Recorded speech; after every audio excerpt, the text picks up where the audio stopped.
बिस्मिल्लाहिर्रहमानिर्रहीम। आज हम बात करेंगे ऑर्गेनिक कैटालिसिस की।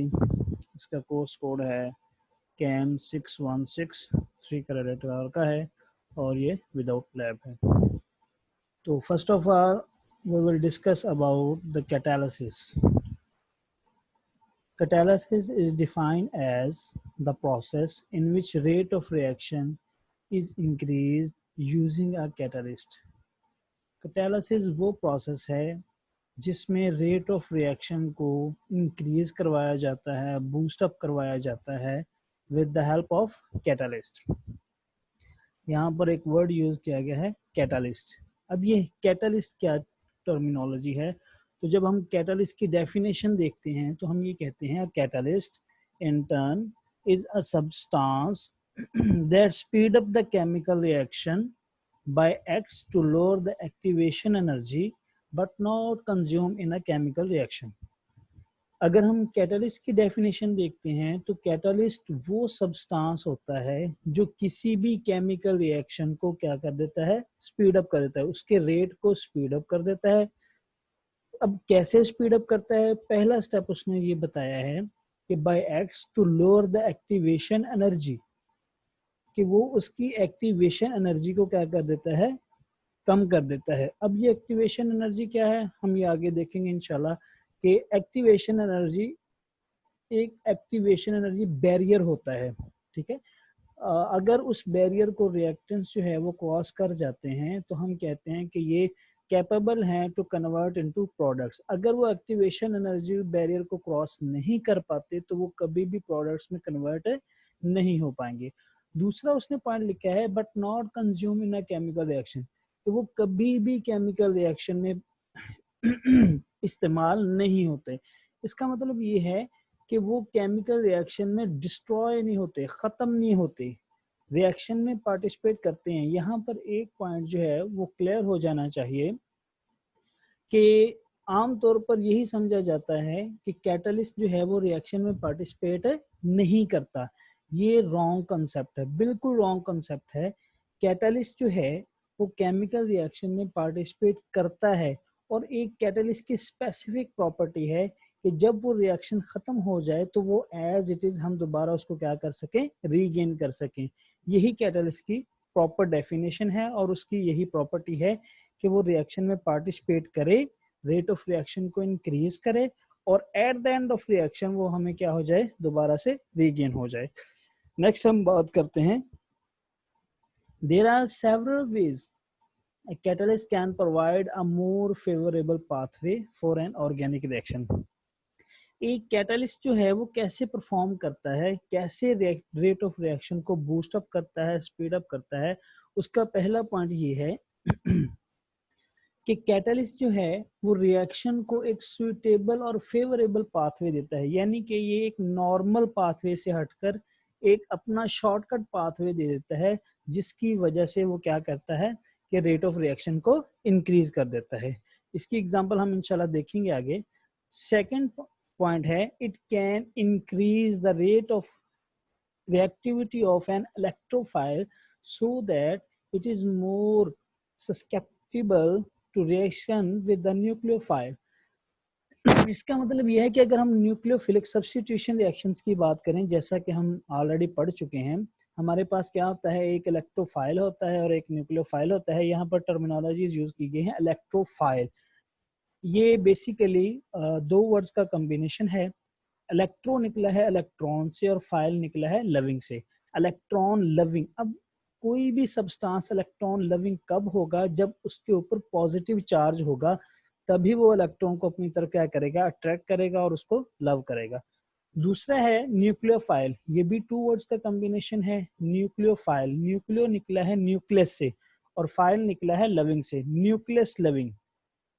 तो न्यूक्लियस लविंग कोई भी सब्सटेंस तब होगा जब उसके ऊपर कौन सा चार्ज होगा, नेगेटिव चार्ज होगा, क्योंकि हमें पता है कि opposite charges attract to each other, ठीक है।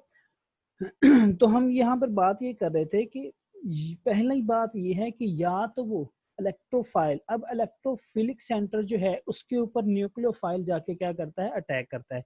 अब पहली बात तो ये है कि या तो हम अपने सबस्टेट को क्या करें, मोर रिएक्टिव बना लें, ठीक है, और दूसरे पॉइंट में ये कहता है कि it can increases the reactivity of a nucleophile, या फिर हम क्या करें कि अटैकिंग न्यूक्लियोफाइल की रिएक्टिविटी को क्या कर दें, बढ़ा दें। तो दोनों तरह से, या हम अपने सबस्टेट की रिएक्टिविटी को बढ़ा दें या फिर अटैकिंग न्यूक्लियोफाइल की अगर रिएक्टिविटी को बढ़ा देते हैं तो दोनों तरह से रेट ऑफ रिएक्शन क्या हो सकता है, बढ़ सकता है। फोर्थ पॉइंट ये है, it can increase the leaving propensity of a group by converting it to a weaker base. अब जब न्यूक्लियोफिलिक सब्स्टिट्यूशन रिएक्शन की बात करते हैं ना, तो हमें पता है कि जब एक न्यूक्लियोफाइल किसी भी इलेक्ट्रोफिलिक सेंटर के ऊपर अटैक करता है तो एक लिविंग ग्रुप जो है वो वहां से क्या कर जाता है, लीव कर जाता है, ठीक है। तो अगर लिविंग ग्रुप जो है वो स्ट्रॉन्ग बेस होगा, क्या होगा, स्ट्रॉन्ग बेस होगा, तो वो कभी भी वहां से लीव नहीं करेगा। इसका आप इसको ऐसे समझते हैं कि एक हेल्दी मैन जो है वो एक वीकर आदमी को वहां से क्या कर सकता है, रिप्लेस कर सकता है, ठीक है। तो इसी तरह से एक स्ट्रॉन्ग न्यूक्लियोफाइल जो है, ठीक है, वो जब इलेक्ट्रोफिलिक सेंटर पे अटैक करेगा, अगर तो उस सबस्टेट के साथ वीक बेस अटैच होगा, वीकर बेस जो है वो उसके साथ अटैच होगा, तो वो वहां से क्या कर जाएगा, लीव कर जाएगा, क्योंकि weaker base is a good leaving group. लेकिन अगर स्ट्रॉन्ग बेस होगा, ठीक है, इसकी एग्जांपल हम लेते हैं कि water molecule is a neutral molecule, ठीक है। तो वाटर मॉलिक्यूल जो है वो एक न्यूट्रल मॉलिक्यूल है और एक वीक बेस है, ठीक है। लेकिन जैसे ही हम वाटर में से H पॉजिटिव आयन निकाल लेते हैं तो वो कन्वर्ट हो जाता है OH नेगेटिव आयन में। अब OH नेगेटिव आयन जो है ये एक स्ट्रॉन्गर बेस है, तो हम कहते हैं कि वाटर मॉलिक्यूल चूंकि एक वीक बेस है इसलिए उसका इलेक्ट्रोफिलिक सेंटर से निकलना आसान होता है as compared to OH negative ion. इसकी एग्जांपल हम इंशाल्लाह डिटेल में देखेंगे तब आप होपफुली कि अंडरस्टूड कर जाएंगे। It can increase the stability of a transition state, और वो ट्रांजिशन स्टेट की स्टेबिलिटी को क्या कर देता है, इंक्रीज कर देता है। ग्राफिकल रिप्रेजेंटेशन, अब हमने जो बातें की हैं कि कैटालिस्ट जो है वो रेट ऑफ रिएक्शन को क्या कर देता है, इंक्रीज कर देता है। अब उसको हम ग्राफिकली एक्सप्लेन करेंगे कि कैसे वो रेट ऑफ रिएक्शन को इंक्रीज करता है। यहाँ पर हमें दो लाइनें दिख रही हैं, एक ब्लैक लाइन है और एक रेड लाइन है। ब्लैक लाइन जो है वो नॉर्मल रिएक्शन को जो है वो शो अप कर रही है, और जो रेड लाइन है, ठीक है, वो रिएक्शन को in the presence of catalyst जो है वो क्या कर रही है, रिप्रेजेंट कर रही है।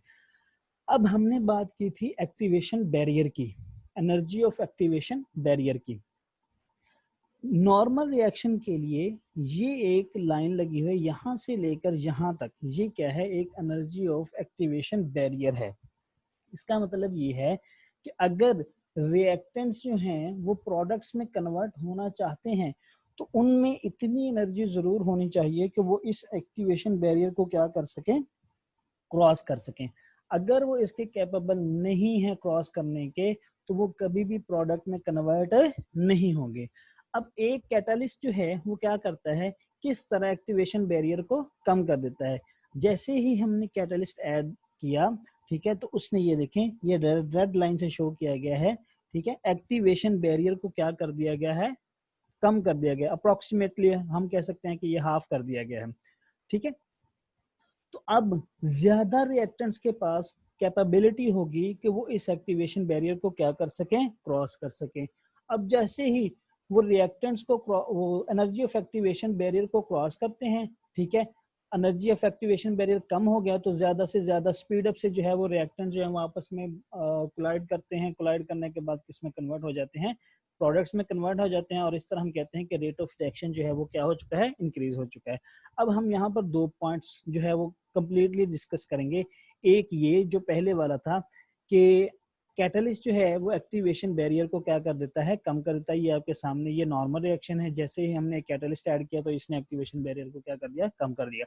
दूसरा जो हम पॉइंट डिस्कस यहाँ पे करना चाहते हैं कि कैटलिस्ट जो है वो एक फेवरेबल पाथवे देता है, तो वो आपके सामने नजर आ रहा है कि ये रिएक्टेंट्स को यहाँ से क्रॉस करने की बजाय वो क्या करता है कि एक फेवरेबल पाथवे दे देता है जिसमें वो क्या करता है, जल्दी से जल्दी प्रोडक्ट्स में कन्वर्ट हो जाते हैं। नेक्स्ट हम बात करेंगे कैटालिसिस के टाइप्स की, उसमें सबसे पहले है एसिड कैटालिसिस। जैसा कि नाम से जाहिर है कि एसिड कैटालिसिस वो प्रोसेस होगा जिसमें हम कैटलिस्ट जो है वो क्या रखेंगे, एज ए एसिड रखेंगे। An acid catalyst increases the rate of reaction by donating a proton to a reactant. Understood बात है कि जैसे ही हम रिएक्शन में एसिड ऐड करेंगे, ठीक है, तो वो क्या करेगा, प्रोटोनेशन कर देगा किसकी, रिएक्टेंट्स की, ठीक है, और इस तरह रिएक्शन जो है वो क्या हो जाता है, स्पीड अप हो जाता है। For example addition of water and alcohol in alkene, ये सारी एग्जांपल्स दी गई हैं, इनको हम जो है वो कम्प्लीटली जो है वो अंडरस्टैंड कर सकते हैं, ये हम पीछे पढ़ के आए हैं, ठीक है। लेकिन समझने के लिए हम डिस्कस कर लेते हैं एक डिटेल एग्जांपल, वो है स्टेरिफिकेशन, ठीक है। तो स्टेरिफिकेशन जो है, इसके हाइड्रोलिसिस को हम जो है वो डिस्क्राइब करेंगे डिटेल में, उसमें इंशाल्लाह सारे कॉन्सेप्ट्स जो होंगे वो क्लियर हो जाएंगे। Reviewing acid catalyzed hydrolysis of an ester. To review some of the important ways an acid can catalyze a reaction, let's look again at the mechanism for the acid catalyzed hydrolysis of an ester that we saw many times in our organic reaction as well. हम कई बार जो है वो basic level से, FSc level से जो है वो हाइड्रोलिसिस और acid catalyze hydrolysis of an ester जो है वो डिटेल में पढ़ के हैं, लेकिन हम जो है वो यहाँ पर दोबारा डिस्कस कर लेते हैं।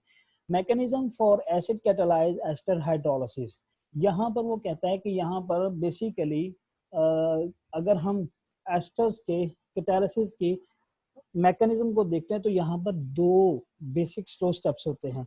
अब हम यहाँ पर स्लो स्टेप ही क्यों डिस्कस कर रहे हैं, क्योंकि रेट ऑफ रिएक्शन जो है वो completely depends upon the slow steps, ठीक है। रेट ऑफ रिएक्शन हमेशा हमेशा जो है वो किस पे डिपेंड करता है, वो स्लोअर स्टेप पे डिपेंड करता है। अब इस रिएक्शन मैकेनिज्म में दो स्लो स्टेप्स हैं, ठीक है। पहला स्लो स्टेप जो है वो कहता है कि formation of a tetrahedral intermediate, ये देखें formation of a tetrahedral intermediate. अब यहाँ पर अगर हम इस रिएक्शन को देखें तो ये वाला जो स्टेप है, ठीक है, ये वाला जो स्टेप है इसको हम कहते हैं कि formation of a tetrahedral intermediate. तो ये एक स्लो स्टेप हो गया, ठीक है। दूसरा स्लो स्टेप कौन सा है, collapse of the tetrahedral intermediate, यानी उसी टेट्राहेड्रल इंटरमीडिएट जब कोलैप्स होता है, ब्रेक डाउन होता है, ठीक है, तो वो प्रोसेस भी जो क्या होता है, वो भी स्लो स्टेप होता है। तो हम यहाँ पर देखेंगे कि किस तरह जो है एक कंप्लीट मैकेनिज्म जो है वो चलता है और उसमें स्लो स्टेप कौन कौन से हैं। सबसे पहले हम बात करेंगे कि ये हमारे पास एक एस्टर है, ठीक है। जैसे ही हमने इसमें एसिड डाला है, ठीक है, ऑक्सीजन के पास लॉन पेयर होता है, वो प्रोटॉन को एक्सेप्ट कर लेता है। प्रोटॉन को एक्सेप्ट करने के बाद वो क्या हो जाता है, एक इलेक्ट्रोफिलिक सेंटर कार्बन एटम में कन्वर्ट हो जाता है। अब याद रखिएगा कि कार्बोनाइल ग्रुप ऑलरेडी एक इलेक्ट्रोफिलिक सेंटर था, ठीक है, लेकिन फिर हमें जरूरत क्या पड़ी कि हम इसको प्रोटोनेशन करवा रहे हैं। वो इस वजह से करवा रहे हैं ताकि ये हम इस रिएक्शन को बूस्ट अप करना चाहते हैं। जो रिएक्शन जो परफॉर्म तो हो जाएगा लेकिन उसका रेट जो होगा वो बहुत ही स्लो होगा। क्यों, क्योंकि ये जो हमारा आने वाला न्यूक्लियोफाइल है वो उसके ऊपर बहुत ही स्लोली अटैक करेगा। अब होता क्या है कि जब ये प्रोटॉन ले लेता है तो एक इलेक्ट्रोनेगेटिव एलिमेंट जो कि पहले से इलेक्ट्रॉन को अट्रैक्ट कर रहा है, शेयर्ड पेयर्ड इलेक्ट्रॉन्स को क्या कर रहा है, अट्रैक्ट कर रहा है। हम इस इन अदर वर्ड्स में ये कह सकते हैं कि वो इलेक्ट्रॉन डेफिशिएंट है, ठीक है। तो जो इलेक्ट्रॉन डेफिशिएंट है इन अ न्यूट्रल फॉर्म, जब वो उसके ऊपर पॉजिटिव चार्ज आ जाएगा तो वो क्या हो जाएगा कि मोर इलेक्ट्रॉन डेफिशिएंट हो जाएगा। क्यों, क्योंकि positive sign is the sign of electron deficiency. तो जब इलेक्ट्रॉन डेफिशिएंसी हो जाती है तो वो क्या करता है, शेयर्ड पेयर्ड इलेक्ट्रॉन्स को स्ट्रांगली अपनी तरफ अट्रैक्ट कर लेता है, जिसकी वजह से यहाँ पर ये जो कार्बन है ये एक स्ट्रॉन्ग इलेक्ट्रोफिलिक सेंटर बन जाता है और आने वाला जो न्यूक्लियोफाइल है वो क्या करता है, आसानी से उसके ऊपर अटैक कर सकता है, ठीक है। तो ये वाटर ने इसके ऊपर अटैक किया है, ठीक है, और हमारे पास एक टेट्राहेड्रल इंटरमीडिएट बन गया है। अब ये टेट्राहेड्रल इंटरमीडिएट, ये देखिए ये वाटर यहाँ पर आकर अटैच हो गया। अब ऑक्सीजन की वैलेंसी क्या है, 3 है, इसके ऊपर पॉजिटिव चार्ज है, ठीक है। तो बेस आएगा, ठीक है, वही वाला बेस जो जिससे हमने प्रोटॉन लिया था, बेस आएगा, इस हाइड्रोजन को एक्सेप्ट करेगा, ये वाला बॉन्ड ऑक्सीजन के ऊपर शिफ्ट हो जाएगा और वो एक न्यूट्रल मॉलिक्यूल में कन्वर्ट हो जाएगा। अब सेकंड बात ये है कि उसी तरह हम क्या करते हैं कि ये जो मिथॉक्सी ग्रुप है इसका जो ऑक्सीजन इसके पास लोन पेयर है, हम क्या करते हैं कि एसिड अब एज इट इज मौजूद है तो वो क्या करता है प्रोटॉन को एक्सेप्ट कर लेता है। अब क्यों यहाँ पर वो प्रोटॉन को क्यों एक्सेप्ट कर रहा है, जब वो ऑलरेडी रिलीज कर रहा है तो यहाँ पर प्रोटॉन को वो एक्सेप्ट क्यों कर रहा है?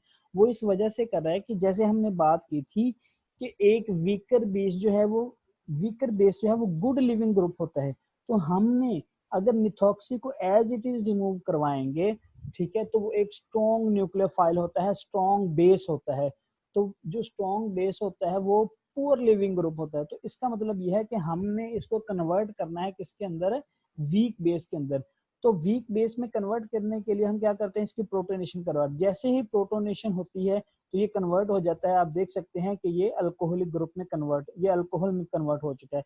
तो यहाँ से इसका आसान करना, लीव करना जो है वो क्या हो सकता है, इजी हो गया है। ठीक है, अब होगा क्या कि ये लॉन पेयर जो है वो वापस आएगा और यहाँ से अल्कोहलिक ग्रुप मेथानॉल जो है वो यहाँ से क्या हो जाएगी, रिमूव हो जाएगी। और ये सेकंड स्लो स्टेप है। मैं फिर से रिपीट करता हूँ कि रेट ऑफ रिएक्शन जो है वो डिपेंड करता है किसके ऊपर, स्लो स्टेप के ऊपर। तो हमारे पास यहाँ पर क्या थे, दो स्लो स्टेप थे, एक फॉर्मेशन ऑफ टेट्राहेड्रल इंटरमीडिएट और सेकंड वन था कोलैप्स ऑफ टेट्राहेड्रल इंटरमीडिएट। ठीक है, अब ये हमारे पास क्या आ गया, मेथानॉल आ गया, बेस आएगा। ठीक है, उसी तरह से क्या करेगा हाइड्रोजन। अब ये देखें कार्बोनिल ग्रुप है, ठीक है, ये कार्बन, ये डबल बॉन्ड बना रहे हैं ऑक्सीजन के साथ और ऑक्सीजन की वैलेंसी कितनी हो रही है, 3। तो जब ऑक्सीजन की वैलेंसी 3 होती है तो इसके ऊपर कौन सा चार्ज आ जाता है, पॉजिटिव। अब बेस जो है वो क्या करेगा, प्रोटॉन एक्सेप्ट करेगा और ये वाला बॉन्ड जो है वो शिफ्ट हो जाएगा किसके ऊपर, ऑक्सीजन के ऊपर। ऑक्सीजन जो है वो दोबारा से 2 लोन पेयर जो है वो क्या कर लेगा, गेन कर लेगा। ठीक है, तो ये कंप्लीट मैकेनिज्म था एसिड कैटालिसिस को समझने के लिए। अब यहाँ पर कुछ पॉइंट्स हैं। This mechanism for the acid catalyze hydrolysis of an ester shows that the reaction can be divided into 2 distinct parts. 2 different parts में क्या किया जाता है, कन्वर्ट कर सकते हैं हम। Formation of a tetrahedral intermediate, तो पहला जो हमारे पास पार्ट है वो क्या है, formation of a tetrahedral intermediate. और सेकंड वन है collapse of a tetrahedral intermediate. These are steps in each part. Notice that in each part, पहला स्टेप, हर पार्ट में 3 स्टेप्स होते हैं। ठीक है, और वो पहला स्टेप कौन सा है, उसमें पहला स्टेप ये होता है, the first step is the fast protonation step. अगर हम उस रिएक्शन मैकेनिज्म को देखें ये वाला, तो इसमें पहला जो स्टेप था वो क्या था, ये प्रोटोनेशन। ठीक है, उसके बाद सेकंड पॉइंट है that second step is a slow acid catalyze step that involve either breaking a pi bond और फॉर्मिंग अ पाई बॉन्ड।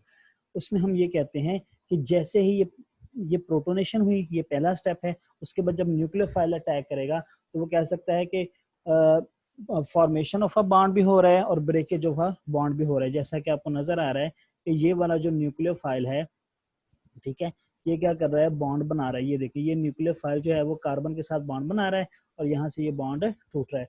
तो formation of a bond and breaking of a bond is a slow step. ठीक है, third point and the last step is the fast deprotonation step. और जो last step होता है वो क्या होता है, डीप्रोटोनेशन, यानी कि वहां से प्रोटॉन को क्या कर दिया जाता है, रिमूव कर दिया जाता है। ठीक है, how an acid increases the rate of hydrolysis, a catalyst must increase the rate of slow step because increasing the rate of fast step does not increase the rate of overall reaction. मैंने पहले भी ये बात की है कि अगर हम रेट ऑफ रिएक्शन को इंक्रीज करवाना चाहते हैं, ठीक है, तो हमें स्लो स्टेप को क्या करवाना पड़ेगा, बूस्टअप करवाना पड़ेगा। क्यों? क्योंकि रेट ऑफ रिएक्शन जो है, ठीक है, वो डिपेंड करता है किसके ऊपर, स्लो स्टेप के ऊपर। ठीक है, अगर हम बात करेंगे वो उस स्टेप की जो कि ऑलरेडी जो है वो फास्ट है, तो अगर हम उसको बूस्ट अप करते हैं तो इतना ज्यादा फर्क नहीं पड़ेगा जब तक हम उस स्लो स्टेप के ऊपर कंसंट्रेट नहीं करेंगे। तो अगर रेट ऑफ रिएक्शन को बढ़ाना है तो सबसे पहले हमें क्या करना होगा कि जो स्लो स्टेप है उसको क्या करें, इंक्रीज करवा दें, उसको स्पीड अप करवा दें। The acid increases the rate of both slow steps of the hydrolysis reaction. दोनों को क्या करता है, और मेनली जो हम डिस्कस कर रहे हैं वो क्या करता है, स्लो स्टेप को क्या करता है, उसको बूस्ट अप करवाता है, स्पीड अप करवाता है। The acid increase the rate of first slow step formation of the tetrahedral intermediate.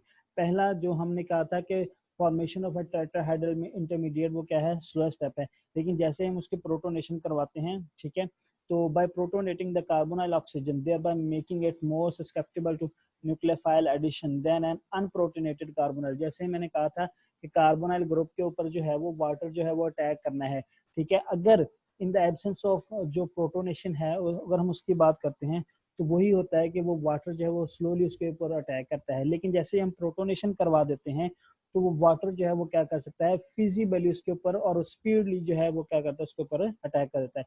Increasing the reactivity of the carbonyl group by protonating, it is an example of providing a way to convert the reactant to a more reactive species.